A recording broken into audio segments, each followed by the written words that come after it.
Վարկածը շարունակում է մնալ, որ սա շարունակությունն է այս տարվա փետրվարին տեղի ունեցած Մեղրձավանում տեղի ունեցած միջադեպի հետ, որի ընթացքում սպանվել է այս գործով ձերբակալվածի հարազատ եղբայրը։ Կներեք, ես այս առումով որոշակի պարզաբանումներ անեմ հետագա նաև հարցերը կանխելու համար։ Փետրվարի 5-ին Մեղրձավան համայնքում մի խումբ անձանց միջև միջադեպ է տեղի ունեցել, և նաև հնչել էին կրակոցներ, ըստ քննության արդյունքների միջադեպը եղել էր մեքենան արագ վարելու, ինչպես նաև չբարևելու հարցի շուրջ ծագած միջադեպ։ Դրա հետևանքով շարունակվել էր ծեծկռտուքը, հնչել էին նաև կրակոցներ և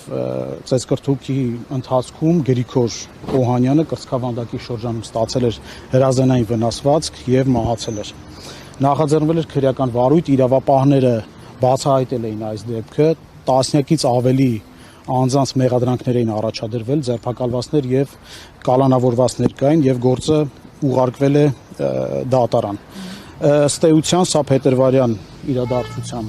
շարունակությունն է միջանձնային հարաբերությունների կոնֆլիկտի տրամաբանության մեջ,